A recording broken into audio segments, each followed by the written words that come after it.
বিগত আওয়ামী আমলের নির্বাচনের সময় আমরা দেখেছি প্রশাসনের কীরকম দলীয়করণ, তারা দলীয়করণ না মানে দলীয় আচরণ, এবং এখন আমরা দেখছি তাদের একটা নিউট্রাল আচরণ, সকল প্রার্থীর প্রতি তারা সমান আচরণ করছেন। তো নতুন এবং ফিরে আসা গ্রাহকদের জন্য নগদে চলছে ক্যাশব্যাক সহ প্রতিদিন হাজারো উপহার জেতার সুযোগ। হবে আশা আর ফেরা, সারপ্রাইজ সেরা।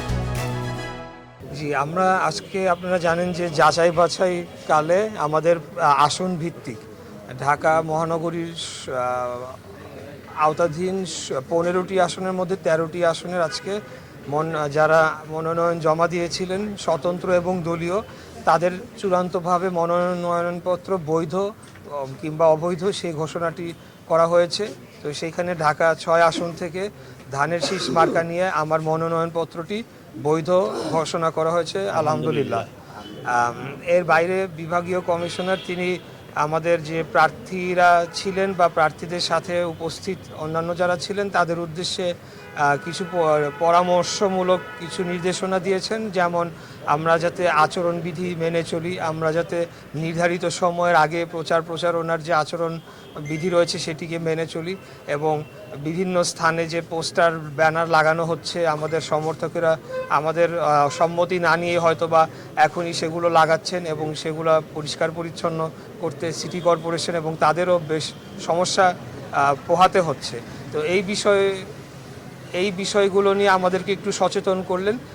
এর পাশাপাশি উনি বললেন যে আমরা যাতে জনগণকে উদ্বুদ্ধ করি আগামী 12ই ফেব্রুয়ারি যাতে সকলে ভোট কেন্দ্রে উপস্থিত হয়ে ভোট দান করেন, এবং এরকম একটা সৌহার্দ্যপূর্ণ পরিবেশে সেখানে এটি সম্পন্ন হয়েছে। আমি ছিলাম সেখানে, জামাতে ইসলামের প্রার্থী ছিলেন বা মেজর দুইটি পার্টির যদি কথা বলি, এবং সর্বমোট 6 জন কোয়ালিফাই করেছেন, না 5 জন ঢাকা 6 আসন থেকে সর্বমোট 5 জন কোয়ালিফাই করেছেন আজকে। এটি আর কি আজকে তথ্য। বিভাগীয় কমিশনারকে আপনার তরফ থেকে কোনো কিছু জানিয়েছেন কিনা, কোনো পরামর্শ বা কোনো ধরনের কোনো অভিযোগ?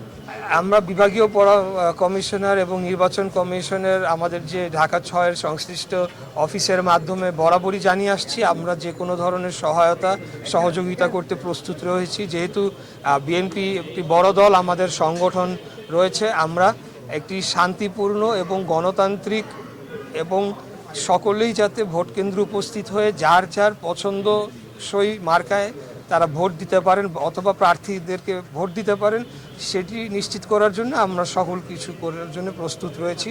প্রার্থী হিসেবে, একজন নাগরিক হিসেবে এটি আমি রিটার্নিং কর্মকর্তাকে জানিয়ে এসেছি। নির্বাচনের বর্তমান যে পরিবেশ চলছে এটা আপনি সন্তুষ্ট কিনা? আমি যথেষ্ট সন্তুষ্ট বর্তমান পরিবেশে, কারণ আপনারা জানেন যে বিগত আওয়ামী আমলের নির্বাচনের সময় আমরা দেখেছি প্রশাসনের কীরকম দলীয়করণ, তারা দলীয়করণ না মানে দলীয় আচরণ, এবং এখন আমরা দেখছি তাদের একটা নিউট্রাল আচরণ, সকল প্রার্থীর প্রতি তারা সমান আচরণ করছেন।